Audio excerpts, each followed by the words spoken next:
بچے کو بہلانے اور سلانے میں کافی وقت گزر گیا۔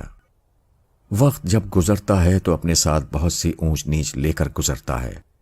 گزرتے گزرتے کبھی پتھر مارتا ہے اور کبھی پھول مارتا ہے، کبھی رلاتا ہے اور کبھی گدگدی کر دیتا ہے۔ جب اماں جان بچے کو سلا کر دروازے پر آئیں تو اندر سے رخسانہ کے ہولے ہولے ہنسنے کی آواز سنائی تھی۔ اماں جان کے تو حیرانی سے دیدے پھیل گئے۔ رخسانہ جانی کے بازو میں منہ چھپائے ہنس رہی تھی اور اپنے نازک ہاتھ سے اسے ہولے ہولے سے مار رہی تھی۔ جانی نے اس کے ہاتھ کو پکڑ لیا، پھر اس ہاتھ کو چوم کر ایک گہری سانس لی اور شکست خوردہ انداز میں کہا، چلو میں ہار گیا، اب تم سے نہیں پوچھوں گا کہ 2 دن سے کیوں چھپ چھپ کر رو رہی ہو، مگر میں انتظار کروں گا، تم خود ہی مجھے بتاؤ گی۔ نہیں بتاؤ گی تو میں اوپر سے مسکراؤں گا اور چھپ چھپ کر تم سے ناراض رہوں گا۔ اماں جان نے باہر سے دروازے پر کان لگا کر سننے کی کوشش کی، مگر کچھ سنائی نہیں دیا۔ وہ دروازے سے ذرا دور ہٹ کر کھڑی ہو گئیں، پھر آہستگی سے ادھر ادھر دیکھتے ہوئے بولی، لعنت ہے آج کل کی لڑکیوں پر، مردوں کے جوتے کھا کر بھی ہنستی رہتی ہیں۔ ارے ہم نے بھی تو شادی کی تھی، مجال ہے جو ہمارا مرد ہم پر انگلی بھی رکھ دیتا، ہم انگلی ہی توڑ کر رکھ دیتے۔ رخسانہ اس کے بازو میں منہ چھپائے چپ چاپ پڑی رہی۔ ویسے اسے کہنا چاہیے تھا کہ جانی میں تم سے کچھ نہیں چھپاؤں گی اور نہ اپنے رونے کی وجہ بتاؤں گی، لیکن وہ بتانا نہیں چاہتی تھی اور اس لیے جانی سے وعدہ بھی نہیں کر سکتی تھی۔ اسے جانی نے دھمکی دی تھی کہ وہ نہیں بتائے گی تو وہ چھپ کر ناراض رہے گا۔ کوئی بات نہیں، وہ بھی تو اتنے عرصے سے یہی چاہتی تھی کہ جانی کبھی ناراض ہو، کبھی غصہ دکھائے۔ آج جیسا ہاتھ اٹھایا ہے ایسا روپ تو اس نے پہلے کبھی نہیں دکھایا تھا۔ یہ روپ بھی اتنا اچھا تھا کہ وہ 1 نہیں 1000 بار اس کے ہاتھوں سے مار کھا سکتی تھی اور اس کے ہاتھوں سے مر سکتی تھی۔ جانی تھوڑی دیر تک انتظار کرتا رہا کہ وہ کچھ بولے گی، پھر اس نے خود ہی کہا، معلوم ہوتا ہے مجھ سے ناراض ہو، میرا ہاتھ ذرا بھاری پڑ گیا تھا نا۔ وہ منہ چھپانے کے لیے اور کھسنے لگی۔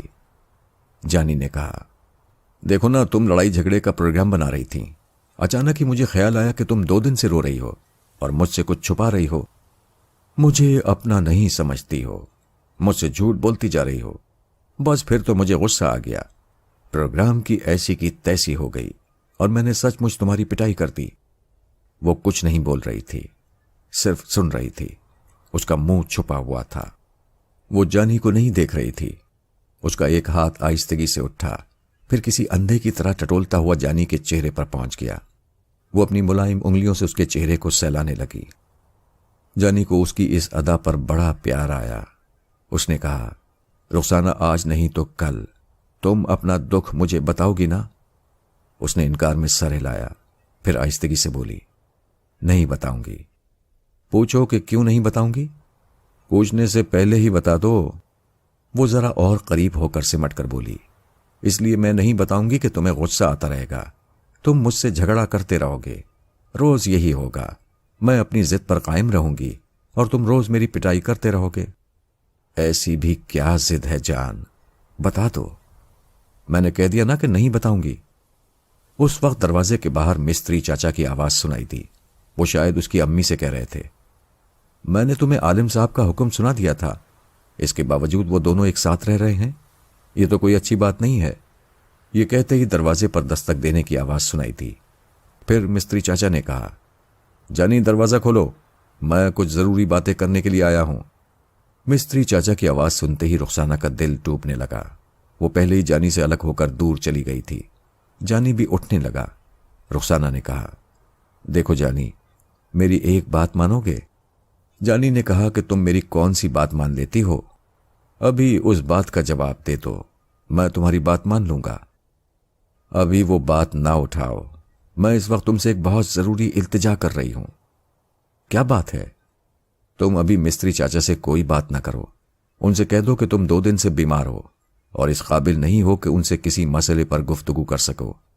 تم یہاں لیٹ جاؤ، میں چادر اڑا دیتی ہوں، مستری چاچا سے میں نمٹ لوں گی۔ ایسی کیا بات ہے کہ میں مستری چاچا سے بات نہ کروں؟ وہ آخر کس مسئلے پر بات کریں گے؟ جو بھی مسئلہ ہو، جو بھی بات ہو، تم بیماری سے اٹھے ہو، تمہیں زیادہ بات نہیں کرنا چاہیے، تم لیٹ جاؤ۔ واہ، اچھی زبردستی ہے، ابھی تو میں ٹیکسی لے کر باہر جا رہا تھا اور اتنی جلدی پھر میری طبیعت خراب ہو گئی۔ تم کیسی ڈاکٹرنی ہو، صحت مند کو مریض بنائے دے رہی ہو۔ یہ کہہ کر وہ دروازے کی طرف جانے لگا۔ دروازے پر پھر دستک ہو رہی تھی۔ رخسانہ دوڑتے ہوئے آئی اور اس کے سامنے دونوں ہاتھ پھیلا کر دیوار بن کر کھڑی ہو گئی۔ جانی، تم میری اتنی سی بات نہیں مانو گے؟ میری سمجھ میں نہیں آتا کہ آج تم مجھے مستری چاچا سے باتیں کرنے سے کیوں روک رہی ہو؟ بس روک رہی ہوں، میرا تم پر حق ہے، اس لیے میری بات مان لو۔ معلوم ہوتا ہے 2 دن سے جو راز تم مجھ سے چھپا رہی ہو اس کا تعلق یا تو مستری چاچا سے ہے یا پھر مستری چاچا تمہارے رونے کی وجہ جانتے ہیں اور مجھے بتانے آئے ہیں۔ چلو ہٹو، میں تمہاری ایک نہیں سنوں گا۔ وہ اسے ہٹا کر جانا چاہتا تھا مگر وہ پہلے دیوار تھی، اب دیوانہ وار ہو گئی۔ بڑی محبت سے وار کیا اور خود واری واری ہونے لگی۔ جانی نے گہری سانس لی، شکست خوردہ انداز میں اسے دیکھا، پھر کہا، اچھا میں بستر پر لیٹ جاتا ہوں، مجھے چادر اڑا دو اور مستری چاچا سے جو کہنا چاہو جا کر کہہ دو۔ وہ پلنگ پر آ کر لیٹ گیا۔ رخسانہ نے اس پر ایک چادر ڈال دی۔ بیچاری اندر سے گھبرائی ہوئی تھی۔ باہر مستری چاچا بار بار دروازے پر دستک دے رہے تھے۔ اسی گھبراہٹ اور پریشانی میں اس نے یہ خیال نہیں کیا کہ جانی جوتوں سمیت بستر پر لیٹا ہوا ہے۔ پھر وہ دروازہ کھول کر باہر جانا چاہتی تھی کہ مستری چاچا دروازے کے آگے دیوار بن گئے۔ رخسانہ نے کہا، ان کی طبیعت ٹھیک نہیں ہے، آپ باہر چلیں، میں آپ سے بات کر لیتی ہوں۔ مستری چاچا کمرے کے اندر گھستے ہوئے بولے، طبیعت کیسے ٹھیک نہیں ہے؟ ابھی میں دروازے کے باہر کھڑا ہوا سن رہا تھا، اس گدھے کی آواز دروازے کے باہر آ رہی تھی اور اب چادر اڑ کر لیٹا ہوا ہے۔ یہ کیسی طبیعت خراب ہے؟ تم لیڈی ڈاکٹر ہو نا؟ اس بیماری کی حالت میں کیا مریض جوتے پہن کر سوتا ہے؟ جانی نے فوراً اٹھ کر چادر پھینک کر کہا، واہ مستری چاچا، کیا سوال مارا ہے۔ چلو رخسانہ اب جواب دو، میرے پیچھے پڑ گئی تھی کہ میں بیمار بن جاؤں۔ ارے یہ مستری چاچا ہیں، ان کو کوئی بے وقوف نہیں بنا سکتا۔ آؤ چاچا بیٹھو، بولو کیا بات کرنے آئے ہو؟ وہ ایک کرسی پر بیٹھنے لگا۔ رخسانہ کی امی بھی بچے کو گود میں لیے کمرے میں آ گئیں۔ مستری چاچا نے کچھ کہنے سے پہلے رخسانہ کو دیکھا تو اس کی آنکھیں بھیگی ہوئی تھیں اور وہ آنکھیں بڑی خاموشی سے التجا کر رہی تھیں۔ مستری چاچا نے اسے دیکھ کر سر جھکا لیا۔ تھوڑی دیر تک سوچتے رہے، پھر جانی کی طرف دیکھ کر کہا، جانی تو مانتا ہے نا کہ میں سمجھداری کی باتیں کرتا ہوں اور جو مشورہ دیتا ہوں وہ اچھائی کے لیے دیتا ہوں۔ یہ بھی کوئی کہنے کی بات ہے چاچا؟ تم مشورہ دو، میں اسے مان لوں گا۔ تو پھر سنو، شادی کرنے کے بعد میاں بیوی کو ایک دوسرے سے کچھ عرصے کے لیے الگ بھی رہنا چاہیے۔ تم دونوں کی شادی کو اتنا عرصہ گزر گیا ہے، میں نے سنا ہے کہ تم دونوں کبھی ایک دن کے لیے بھی علیحدہ نہیں ہوئے۔ دن کو الگ ہوئے تو رات کو مل گئے، رات کو الگ ہوئے تو دن کو مل گئے۔ جانی نے پوچھا، کیا اس میں کچھ برائی ہے؟ برائی نہیں ہے، میں یہ سمجھانے آیا ہوں کہ تم کچھ روز کے لیے رخسانہ کو اس کے میکے بھیج دو۔ یہ اپنی امی کے پاس رہے گی، کم از کم 15 دن تک اس سے نہ ملو۔ جانی نے کہا، رخسانہ اپنے میکے میں کیوں رہے گی؟ ان کی اماں جان تو میرے گھر میں رہ رہی ہیں، اسی گھر کو انہوں نے بیٹی کا میکا بنایا ہوا ہے، اور کون سا میکا ہوگا؟ اس کی ساس نے کہا، اے جانی خبردار، میرے بارے میں کوئی بات نہ بولنا۔ رخسانہ نے کہا، امی خدا کے لیے خاموش رہیں، مستری چاچا کو بات کر لینے دیں۔ ارے یہ کیا بات کریں گے؟ تم سب لوگوں نے مجھے بے وقوف سمجھ رکھا ہے۔ میں ایک ٹیکسی ڈرائیور ہوں، گاڑی چلاتے وقت ہر طرف دیکھتا رہتا ہوں، ہر بات کا خیال رکھتا ہوں۔ اس وقت بھی میں نے دائیں بائیں دیکھا ہے، مستری چاچا کچھ اور کہنے جا رہے تھے، لیکن تمہاری آنکھوں میں آنسو دیکھ کر انہوں نے بات بدل دی۔ اب میں یہ پوچھ کر رہوں گا کہ تم مجھ سے 15 دن کے لیے کیوں دور رہو گی؟ کیوں اپنی ماں کے گھر جا کر رہو گی؟ میں تو تمہیں اپنے سے دور نہیں کروں گا اور نہ ہی جانے کی اجازت دوں گا۔ مستری چاچا نے کہا، جانی میں تجھ سے کہتا ہوں، کیا میرا حکم نہیں مانے گا؟ چاچا اس حکم کے پیچھے جو بات ہے وہ مجھ سے نہ چھپاؤ، چھپاؤ گے تو میں نہیں مانوں گا۔ مستری چاچا نے رخسانہ کی طرف دیکھا، رخسانہ نے نظریں جھکا لیں۔ جانی نے غصے سے کہا، رخسانہ تمہاری یہ خاموشی مجھے زہر لگ رہی ہے، جی چاہتا ہے ابھی تمہارا گلا دبا دوں. تم مجھے کیوں غصہ دلا رہی ہو؟ رخسانہ کی امی نے کہا، بھائی صاحب یہ آپ کے آنے سے پہلے میری بیٹی کو مار رہا تھا. یہ انسان سے درندہ بن گیا ہے. خدا کے لیے آپ اسے سمجھائیں. عورت پر ہاتھ اٹھانا مردانگی نہیں ہے. جانی کچھ کہنے جا رہا تھا. مستری چاچا نے ہاتھ اٹھا کر کہا، تم بالکل خاموش رہو، میں بول رہا ہوں. دیکھو بہن، بات جب ایک جھوٹ سے شروع ہوتی ہے تو اس کے بعد 1000 جھوٹ بولنے پڑتے ہیں، اور بہت سی ایسی باتیں ہوتی ہیں جو شریفوں کے لیے ناقابل برداشت ہوتی ہیں. رخسانہ کے ساتھ مار پیٹ کی نوبت بھی شاید اسی سلسلے میں آئی ہو. بہرحال اب میں بات چھپانا نہیں چاہتا، اس لیے جانی تم سن لو. اچانک ہی رخسانہ ہاتھوں سے منہ ڈھانپ کر رونے لگی. جانی نے اس کی طرف دیکھا تو وہ دوسری طرف گھوم گئی. اس نے مستری چاچا سے کہا، یہ ایسے ہی روتی رہے گی، اس کی پرواہ نہ کرو. جو بول رہے تھے بولتے رہو، میں سن رہا ہوں. مستری چاچا نے رخسانہ کی طرف ہمدردی سے دیکھا، نظریں جھکا کر تھوڑی دیر تک کچھ سوچا، پھر کہنے لگے، بات اصل یہ ہے کہ میں اور رخسانہ کی امی ایک عالم دین کے پاس گئے تھے. تمہاری رخسانہ کی جو شادی ہوئی ہے اس کے بارے میں مجھے شک ہے. وہ شک میں دور کرنا چاہتا تھا. جانی نے پوچھا، کیسا شک؟ ذرا صاف صاف بولو. یہی کہ شادی سے پہلے تم سے جھوٹ بولا گیا، فرزانہ کو دکھایا گیا اور رخسانہ سے نکاح پڑھایا گیا. ایسے جھوٹ اور فریب کے ساتھ تم لوگوں کا نکاح درست ہے یا نہیں، ہم یہی معلوم کرنے گئے تھے. پھر جانی انہیں سوالیہ نظروں سے دیکھنے لگا. مستری چاچا نے کہا، دراصل ہم جن کے پاس گئے تھے وہ عالم دین نہیں، مولوی صاحب ہیں. وہ اپنی طرف سے کوئی فیصلہ سنانا نہیں چاہتے. وہ 4 علماء دین سے مشورہ کرنے کے بعد ہمیں فیصلہ سنائیں گے. اس وقت تک کے لیے انہوں نے کہا ہے کہ احتیاطاً ایسے میاں بیوی کو ایک دوسرے سے دور رہنا چاہیے. تھوڑی دیر کے لیے کمرے میں خاموشی چھا گئی. مستری چاچا اور رخسانہ کی امی جانی کو دیکھنے لگیں. خاموشی بڑھ گئی تو رخسانہ نے بھی چہرے سے ہاتھ ہٹاتے ہوئے گھوم کر جانی کی طرف سوالیہ نظروں سے دیکھا. اب وہ جواباً کیا کہے گا؟ کیا فیصلہ سنائے گا؟ کیا اس فیصلے کو مان لے گا کہ میاں بیوی کو الگ رہنا چاہیے؟ جانی نے رخسانہ کی طرف دیکھا، پھر پلنگ پر بیٹھتے ہوئے کہا، تو تم اس لیے 2 دنوں سے چھپ چھپ کر رو رہی تھیں. تمہاری جیسی جھوٹی اور فریبی عورت کا یہی انجام ہونا چاہیے. جو عورت اپنے مرد سے باتیں چھپاتی ہو اسے اپنے مرد سے الگ ہی رہنا چاہیے.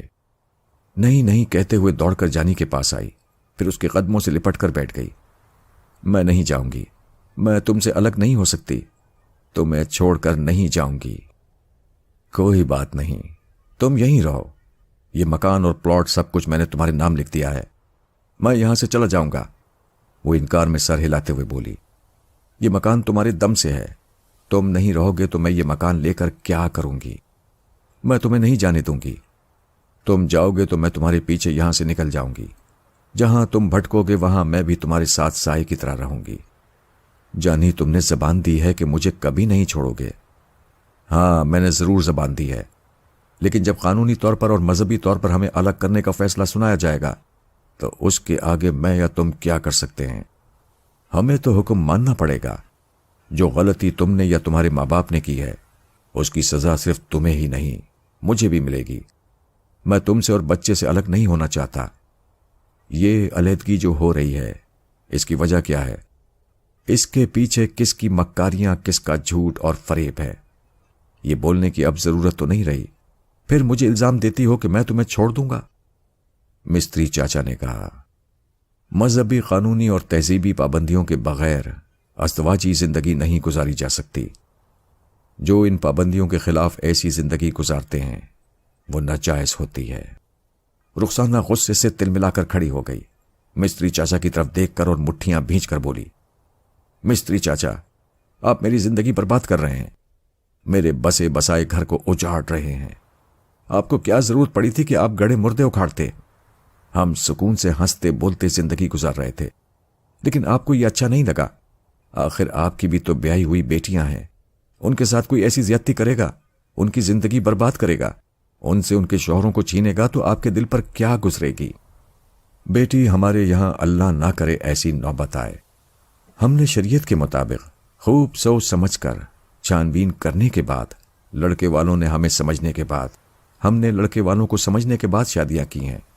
میری جو بیٹیاں بیاہی گئی ہیں ان پر کوئی آنچ نہیں آئے گی، کوئی سانچ کو آنچ نہیں لگتی، کیونکہ سانچ کو آنچ نہیں لگتی۔ یہ آنچ تمہیں لگ رہی ہے۔ میں پھر سمجھاتا ہوں، زیادہ پریشان ہونے کی بات نہیں ہے۔ اللہ نے چاہا تو تم دونوں پھر ازواجی زندگی گزارو گے۔ صرف 15 دن کی بات ہے۔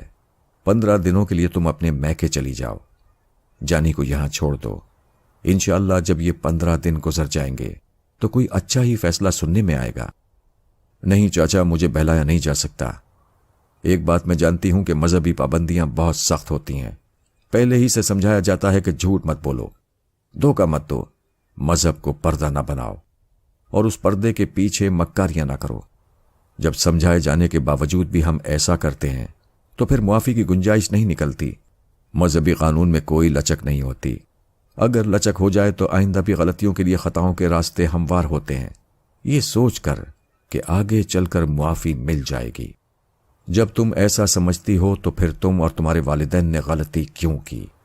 رخسانہ نے اپنے چہرے کی طرف انگلی سے اشارہ کرتے ہوئے کہا، چاچا اس چہرے کو دیکھیے، اگر آپ کی بیٹی کا چہرہ اس طرح بگڑ جاتا تو میں اس وقت پوچھتی کہ آپ اپنی بیٹی کو کس طرح سہاگن بناتے۔ جب آپ کے گھر میں رشتے مانگنے والے آتے اور آپ کی بیٹی کو نفرت سے دیکھ کر واپس چلے جاتے، اور آپ کی بیٹی کسی ایسے مرض میں مبتلا ہو جاتی جس کے لیے ڈاکٹر یہ فیصلہ سنا دیتے کہ اس کا علاج شادی ہے، تب آپ کیا کرتے؟ مستری چاچا، آپ گیراج کے مالک ہیں، بگڑی ہوئی گاڑیوں کو بناتے ہیں، لیکن آپ اپنی بیٹی کے بگڑے ہوئے چہرے کو کیسے بناتے؟ کیا آپ کا کام پوری ایمانداری سے چلتا ہے؟ کیا گاڑیوں کے پرزے گیراج میں بدلے نہیں جاتے؟ معمولی پرزے لگا کر اچھی کوالٹی کی قیمت وصول نہیں کی جاتی؟ کیا گاڑی کو اس انداز میں ٹھیک نہیں کیا جاتا کہ وہ دوبارہ جلد ہی مرمت کے لیے آئے اور آپ پھر سے پیسے بنائیں؟ بے ایمانی زندگی کے کس شعبے میں نہیں ہوتی؟ جہاں اپنی گاڑی رکتی ہے وہاں لوگ بے ایمانی سے دھکا دے کر اس گاڑی کو آگے بڑھا دیتے ہیں۔ بیٹی، اپنا غصہ اتارنے کے لیے مجھے جو بھی الزام چاہو دو، لیکن میں جانتا ہوں اور میرا خدا جانتا ہے کہ میں اپنے کاموں میں بے ایمانی نہیں کرتا۔ جانی نے کہا، ارے چاچا، کیوں جھوٹ بولتے ہو؟ میں تمہارے سامنے بیٹھا ہوا ہوں، کیا میں گیراج کا دھندا نہیں جانتا؟ یہ رخسانہ تو بہت حد تک صحیح بول رہی ہے۔ کیا تم میرے سامنے چھوٹو سے کبھی ویل کیپ، کبھی گاڑی کے دوسرے پرزے سستے داموں نہیں خریدتے؟ خریدنے سے کیا ہوتا ہے؟ وہ مال لا کر بیچتا ہے اور میں خرید لیتا ہوں۔ حالانکہ آپ اچھی طرح جانتے ہیں کہ چھوٹو گاڑی کے پرزے چرایا کرتا ہے۔ وہ چوری کرے، بے ایمانی کرے، مجھے اس سے کیا؟ میں تو قیمت دے کر اس سے مال خریدتا ہوں۔ رخسانہ نے ایک قدم آگے بڑھ کر کہا، آپ چھوٹو کی بے ایمانی اور چوری کو اس لیے نظر انداز کرتے ہیں کہ آپ کو اس کے ذریعے سستا مال ملتا ہے، اور آپ میری ایک چھوٹی سی بے ایمانی کو، جھوٹ کو نظر انداز نہیں کر رہے، کیونکہ آپ کو مجھ سے یا میرے خاندان والوں کی طرف سے کوئی فائدہ نہیں پہنچ رہا ہے۔ بتائیے، چھوٹو کے مال کو آپ کتنے میں خریدتے ہیں، اور میرے جھوٹ کو چھپانے کے لیے آپ کتنی رقم چاہتے ہیں؟ مستری چاچا اچھل کر کھڑے ہو گئے، کیا تم مجھے ایمان فروش سمجھتی ہو؟ جانی نے کہا، ارے چاچا، اپنی باری آئی تو غصے میں کیوں چل رہے ہو؟ آرام سے بیٹھ کر باتیں کرو۔ کچھ تو میں بھی تمہارے کاروبار کے بارے میں جانتا ہوں۔ خواہ مخواہ قسم کھانے سے اور اپنے آپ کو پورا ایماندار بولنے سے تو بات نہیں بنے گی۔ رخسانہ کی بات مان لو، یہ ٹھیک کہتی ہے کہ بے ایمانی سب کرتے ہیں، تھوڑا بہت جھوٹ ہر آدمی اپنی زندگی میں بولتا ہے۔ فرق صرف اتنا ہے کہ بہت سے لوگ جھوٹ بول کر بھول جاتے ہیں اور یہ سمجھتے ہیں کہ انہوں نے کبھی کسی معاملے میں جھوٹ نہیں بولا۔ رخسانہ نے کہا کہ ہم سب لوگوں میں یہ کمزوری ہے، ہم سمجھتے ہیں کہ تھوڑی سی بے ایمانی کر کے اور زیادہ ایمانداری دکھا کر اس بے ایمانی پر مٹی ڈال سکتے ہیں، اسے دنیا والوں سے چھپا سکتے ہیں، بلکہ آپ جیسے لوگ تو یہ سمجھتے ہیں کہ آپ نے اس بے ایمانی کو خدا سے چھپا لیا ہے، اسی لیے آپ نمازیں پڑھتے ہیں، دوسری نیکیاں کرتے ہیں، محتاجوں کو خیرات دیتے ہیں، دوسروں کے کام آتے ہیں، اور اس طرح سمجھتے ہیں کہ آپ نے اللہ تعالیٰ کو خوش کر دیا ہے۔ یہ آپ کی خوش فہمی ہے، میری بھی یہی خوش فہمی ہے کہ میں نے جانی سے جو جھوٹ کہا، جس طرح دھوکہ دیا، اس کے بعد دل ہی دل میں اللہ سے دعا مانگتی رہی، میں نے نماز پڑھنا بھی شروع کر دی، اور میں منتیں بھی مانگتی ہوں کہ فلاں مزار پر جا کر چادر چڑھاؤں گی۔ بہرحال بات یہاں آ کر ٹھہرتی ہے کہ اگر میرا نکاح ناجائز ہے تو آپ کی آمدنی بھی حلال نہیں ہے۔ آپ برسوں سے اپنی بیوی بچوں کو حرام کی کمائی کھلا رہے ہیں۔ یہ جھوٹ ہے، مستری چاچا نے تن کر کہا۔ کوئی یہ ثابت نہیں کر سکتا کہ میں بے ایمانی کرتا ہوں۔ میں صاف ستھرا کاروبار کرتا ہوں، میرے گاہک مجھ سے خوش رہتے ہیں، مجھ پر کوئی انگلی نہیں اٹھا سکتا، مگر تم لوگوں پر نازم آباد والا پورا محلہ انگلی اٹھا سکتا ہے۔ میں ثابت کر سکتا ہوں کہ تم لوگوں نے جانی کے ساتھ بے ایمانی کی ہے، جھوٹا نکاح پڑھایا ہے، اور جانی خود اس بات کا گواہ ہے۔ جانی نے دونوں ہاتھ اٹھا کر انکار کے انداز میں کہا، دیکھو چاچا، مجھ کو بیچ میں نہ ڈالو۔ اگر میری بات پوچھو گے تو میں کسی کی طرفداری نہیں کروں گا۔ اگر میں یہ کہوں گا کہ رخسانہ نے واقعی مجھ سے جھوٹ کہا اور دھوکہ دیا ہے، تو دوسری طرف یہ بھی کہوں گا کہ تم اپنے کاروبار میں بے ایمانی کرتے ہو۔ میں خود ٹیکسی کا میٹر تیز کرتا ہوں اور دوسری بے ایمانیاں بھی کرتا ہوں۔ چاچا مان لو کہ ہم سب ایک ہی تھیلی کے چٹے بٹے ہیں۔ مستری چاچا نے اس کی طرف سے منہ پھیر کر رخسانہ کو دیکھا، پھر ان دونوں کے درمیان سے گزرتے ہوئے کمرے سے باہر جانے لگے۔ دروازے کے پاس پہنچ کر انہوں نے کہا، دیکھو میں تم دونوں کے منہ نہیں لگنا چاہتا، جتنی تم لوگوں کی عقل ہے ویسی ہی باتیں کرتے ہو۔ اپنے جرم کو چھپانے کے لیے مجھے بھی مجرم ثابت کرنا چاہتے ہو۔ بہرحال جانے سے پہلے میں اتنا کہہ دوں کہ ابھی 15 دن کا وقت ہے، تم لوگ غور کرو اور کسی اچھے نتیجے پر پہنچو۔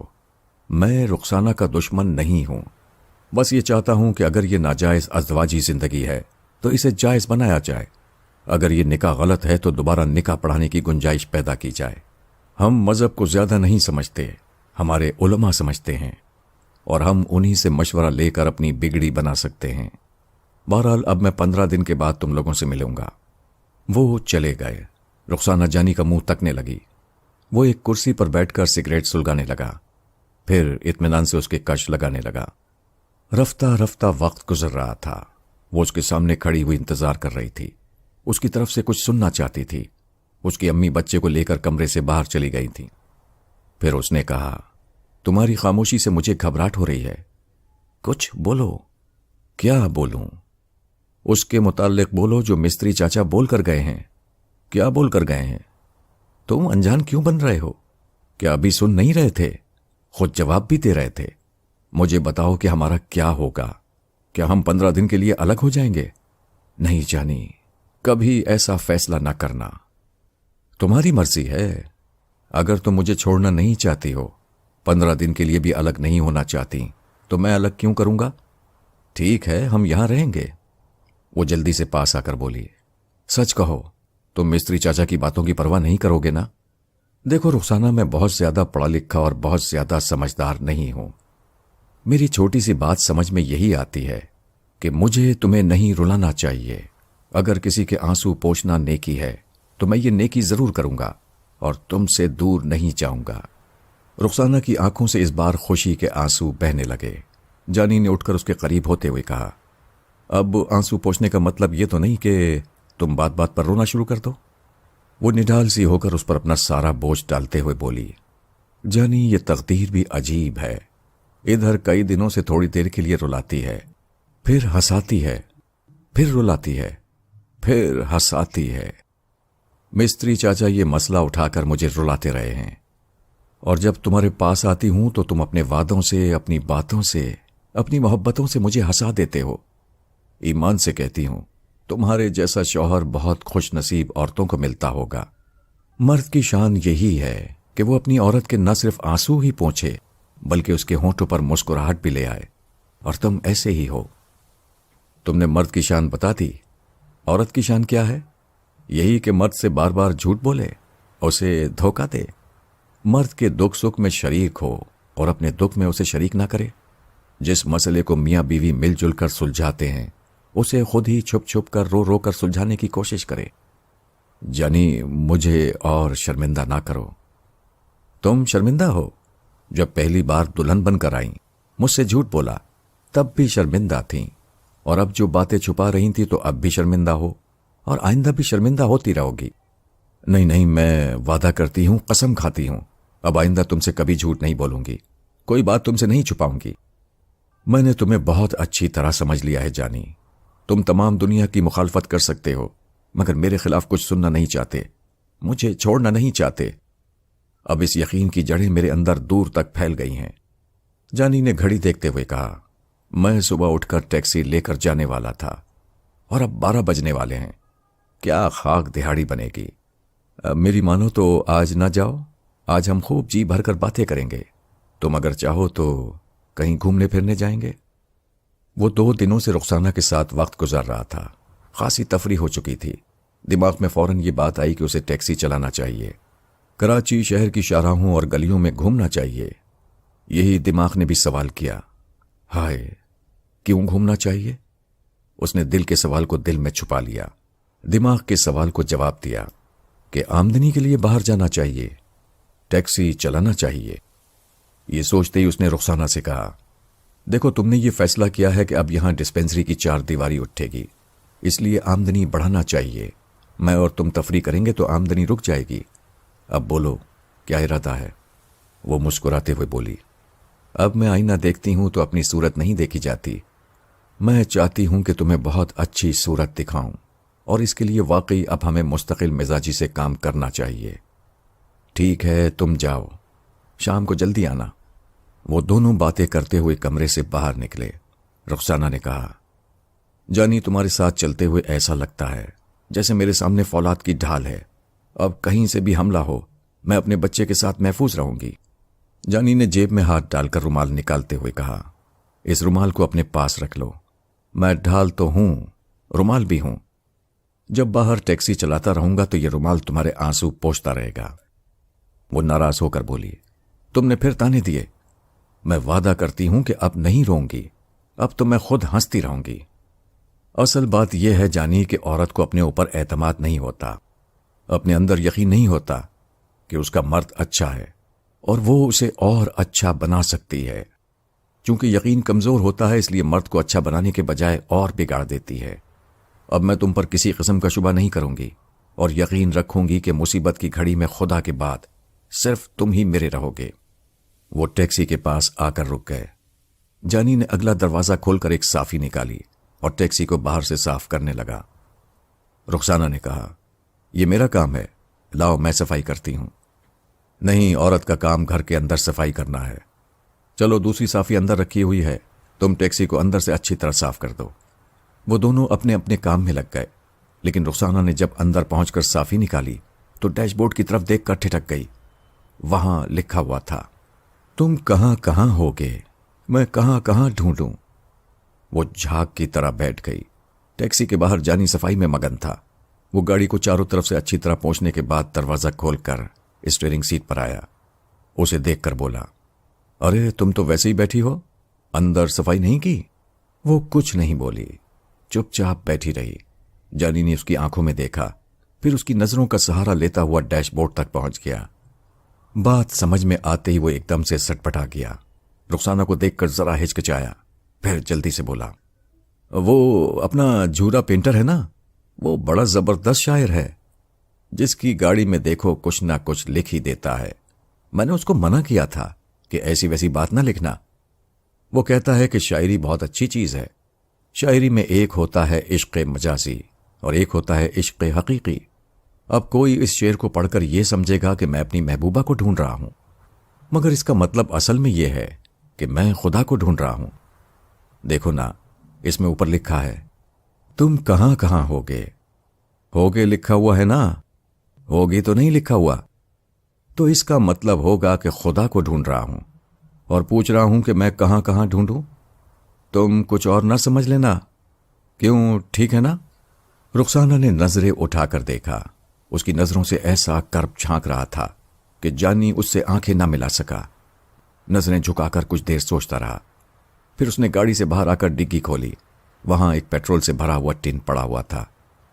اس نے رومال کے ایک حصے کو پیٹرول میں بھگو دیا، اس ڈبے کو بند کر کے ڈگی کو بند کیا، پھر واپس آ کر اسٹیئرنگ سیٹ پر رخسانہ کے پاس بیٹھ گیا اور پیٹرول سے بھیگے ہوئے رومال کو اس حصے کی ڈیش بورڈ پر رگڑنے لگا۔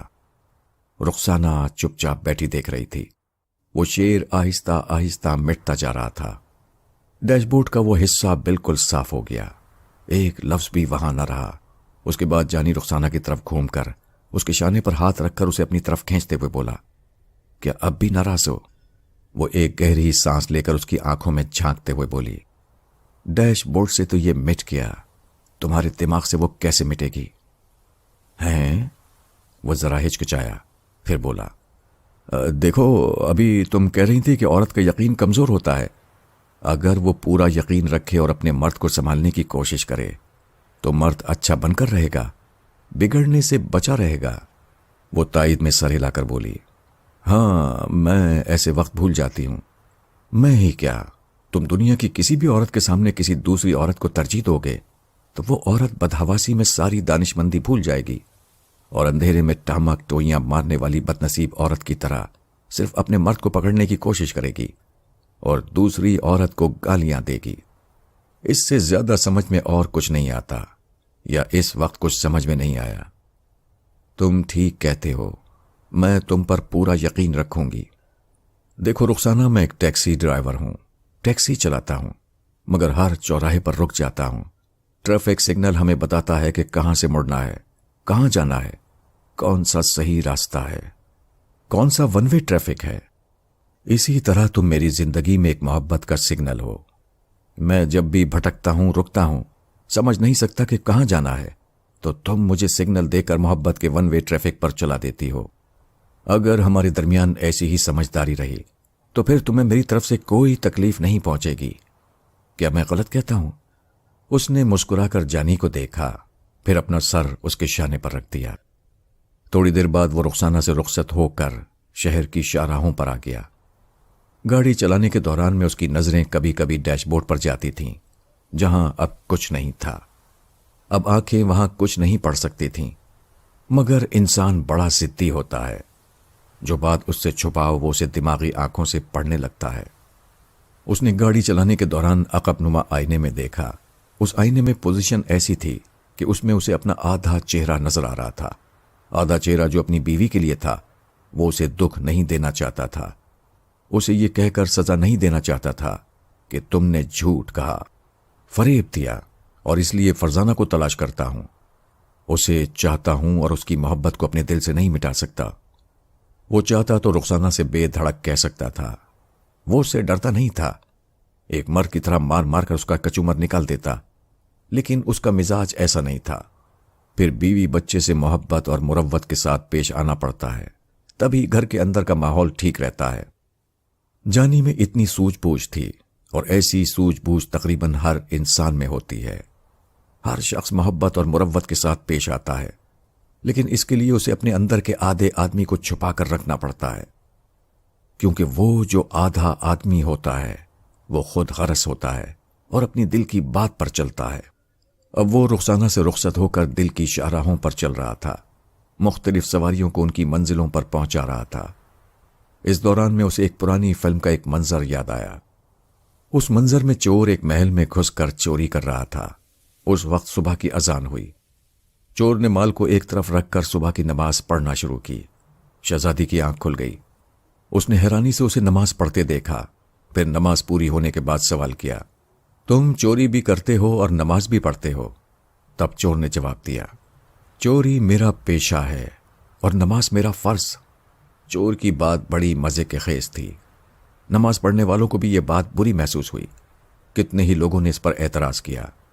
ایک عام خیال کے مطابق چور کی یہ بات محض بکواس تھی، لیکن یہ ایک بات انسانی فطرت کو آئینہ دکھاتی ہے کہ آدمی آدھا ادھر ہوتا ہے، آدھا ادھر ہوتا ہے، آدھا ایماندار ہوتا ہے، آدھا بے ایمان ہوتا ہے، آدھا اپنی بیوی کا فرما بردار شوہر ہوتا ہے، آدھا اپنی محبوبہ کا سچا عاشق ہوتا ہے۔ دوپہر کو کریم آباد سے گزرتے ہوئے وہ جھورا پینٹر کے پاس پہنچ گیا۔ جھورے نے ڈیش بورڈ دیکھ کر پوچھا، ہیں یہ کیا ہوا؟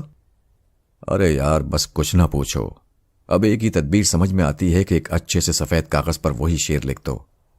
میں جب صبح ٹیکسی لے کر باہر نکلوں گا تو اس کاغذ کو ٹیپ سے یہاں ڈیش بورڈ پر چپکا دوں گا، اور جب شام کو گھر جاؤں گا تو اسے لپیٹ کر ڈگی میں چھپا دیا کروں گا۔ فرزانہ کی امی مہمان عورتوں کی خاطر مدارات میں لگی ہوئی تھی۔ وہ بہت خوش تھیں۔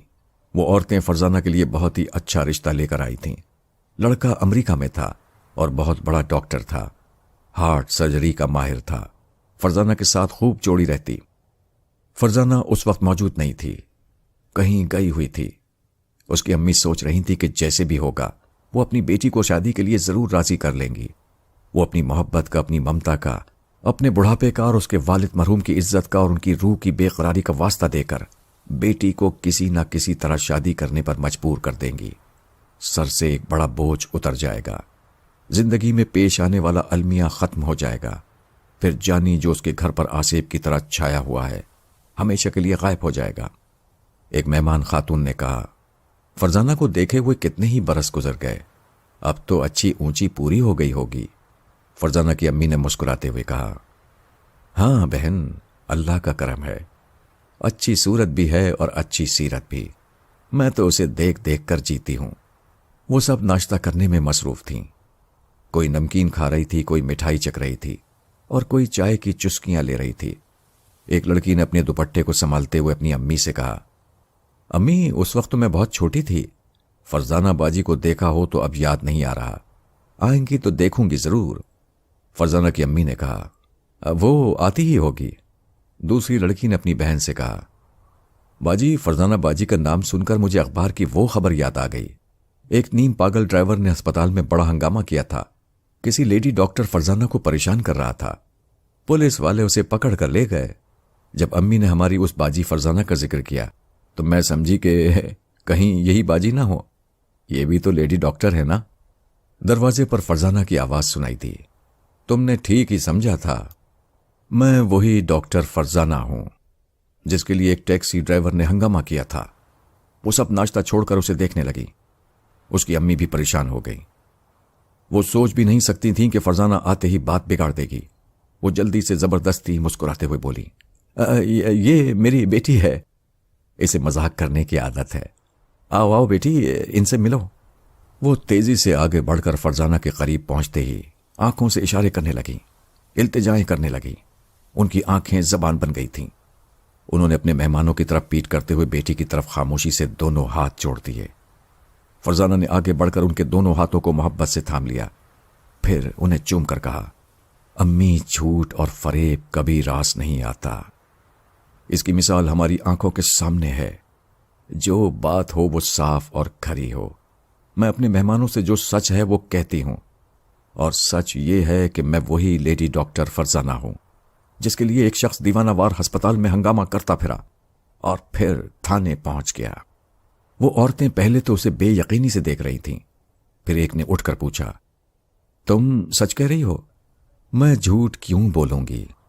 اگر جھوٹ بولوں گی تو بعد میں یہ بات کھل جائے گی، اس وقت جو بات بگڑے گی ہم اسے بنا نہیں سکیں گے، اور ابھی بگڑ جائے تو نہ آپ کا کچھ بگڑے گا نہ میرا بگڑے گا۔ دوسری خاتون نے پوچھا، بیٹی قصہ کیا ہے؟ وہ شخص تمہیں ہسپتال میں پریشان کیوں کر رہا تھا؟ فرزانہ آہستہ آہستہ چلتے ہوئے ان عورتوں کے قریب آئی، پھر ایک کرسی پر بیٹھتے ہوئے بولی، ایک دوسرے سے حالات کو سمجھنے کے بعد جو رشتہ ہوتا ہے وہ مستحکم ہوتا ہے۔ اگر ہمارے حالات آپ کی سمجھ میں نہ آئیں اور رشتہ نہ ہو تو دونوں صورتوں میں دونوں کا بھلا ہوگا، اس لیے میں بتا دیتی ہوں، سننا اور سمجھنا آپ کا کام ہے۔ میری ایک سہیلی رخسانہ تھی جو ہمارے پڑوس میں رہا کرتی تھی۔ ایک لڑکی نے کہا، ہاں میں جانتی ہوں، اس کا آدھا چہرہ بگڑ گیا ہے۔ فرزانہ نے کہا، ہاں وہی، اس کے بگڑے ہوئے چہرے کو دیکھ کر کوئی بھی رشتہ مانگنے نہیں آتا تھا۔ وہ بن بیاہی بیٹھی ہوئی تھی اور دماغی مریضہ بن گئی تھی۔ اس کا علاج ایک ہی تھا کہ کسی طرح اس کی شادی ہو جائے۔ جب ایمانداری سے اور شرافت سے وہ دلہن نہ بن سکی تو اسے دلہن بنانے کے لیے میں نے بے ایمانی کی۔ شادی سے پہلے میں لڑکے کے سامنے رخسانہ بن کر گئی اور شادی کے وقت رخسانہ دلہن بن کر اس کے گھر پہنچ گئی۔